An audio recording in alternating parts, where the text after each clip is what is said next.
The Buriganga River is a traditional and important river of Bangladesh. For centuries, this river has been intertwined with the life and culture of Dhaka. There are many boatmen on this river, who, for many years, have been ferrying people from one side to the other. Their livelihood and family depend entirely on this boat service. Let's explore the life of a boatman. আমার নাম মকবুল হাওলাদার। বাসায় এখানে আমি একাই, ছেলেমেয়ে সব বাড়িতে পড়াশোনা করে। টোটাল ছেলেমেয়ে 3 জন। এই পেশায় আপনার 33 বছরই। না চিন্তা করে কি লাভ, তাৎক্ষণিক নগদ ইনকাম তো এটাই। সকালে নাও চাললাম, বিকালে নগদ টাকা। ছেলেমেয়ের পড়াশোনা ইত্যাদি খরচ সংসারাদি সবই চলে আল্লাহ দিলে।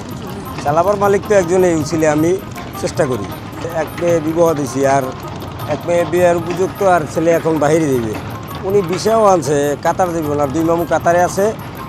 ওনারা ওই ওয়ার্কশপে গাড়ি চালায়, ওই গাড়ি চালাইতে ড্রাইভার। এই পেশা দিয়ে আমরা বিল্ডিং টিল্ডিংও করছি বাড়িতে। ইনশাল্লাহ আমি একাই না, এরকম আরও 20 জনে করছে। আমার নাম মকবুল হাওলাদার, আমি এই গাড়ির তেল গাড়ি একলাই এই নামে জিগাইবেন যে বাড়িতে বিল্ডিং করছে কীরকম।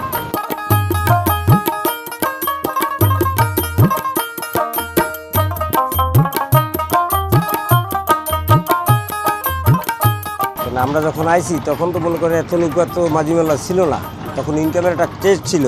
যা ইনকাম করছি দেখা গেছে অর্ধেক খরচা করছি আর অর্ধেক জমানো গেছে, এখন যায় না। এখন সব জিনিসের বাজার, ছেলেমেয়ের খরচ বেশি, এখন আর হয় না। এটা হলো কার্তিক, অগ্রহায়ণ, মাঘ, এই 3 মাস আপনার এমন নোংরা হয়, কারণ হলো এই ঢাকার এভরিথিং ময়লা সব এখানেই নামে। পানির স্রোত কম থাকে, পানির যত দূর বাড়ায় নামে অত দূর আবার জোয়ারে আসে, তাহলে ওই পানিতে কোনো ডিসকালার মেশে না। আর এখন তো পানিটা আপনার দূরত্ব স্রোত অনেক দূরে চলে যায়, এবং পানি বলতে বেশি বর্ষার দিনে দেখা গেছে ওদিক দিয়ে আপনার স্রোতটা একটু আসলে পরে ময়লা পানি সব কাইটে যায়। আমরা যখন আসি তখন হলো পানি আর মাছ সমান ছিল, এরকম ছেড়ছে খালি। এখন সেই মাছ নাই, পানির গন্ধ হতে। আর একটা মাছ আবার ওই ইদানিং ছাড়ছে যে ওইটার নাম হলো রোহিঙ্গা কয়। ওই রোহিঙ্গা মাছে যদি কিছু পায়, হ্যাঁ এরকম ঠোকর দিলে আর থাকে না। শিং মাছ, মাগুর মাছ, কই মাছ, এই জায়গায় আপনার কালিনী মাছ, মাছের কোনো দুঃখ ছিল না, বুঝছেন। এক কথাটা ছিল বাটা মাছ খালি চরচরাই লাফাইতো, সব বিদে হয়ে গেছে।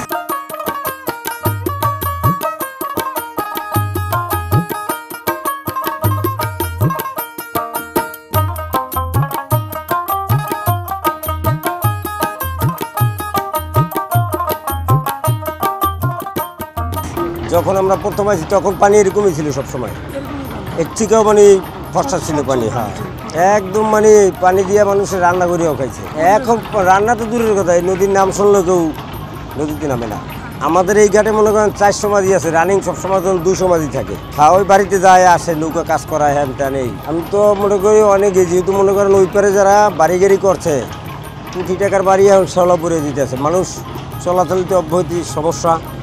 এই কারণে ঘাট বন্ধ হওয়ার পরেই আপনার কোনো মানুষ আসে না এখানে, না দূর দূরান্তের পাইকার পত্র ওপার দিয়ে মাল নিতে আসে না। কারণ দেখা যায় আমাদের যাতায়াতের পথ সমস্যা, এপার টাকা দাও ওপার টাকা দাও, বিরাট যায় যাবে না। নৌকাটা আমার নিজের, কিন্তু যার ভাড়া তার তো ভাড়া দিতে হয়। এটা আপনার 150 টাকা ভাড়া পড়ে রয়েছে।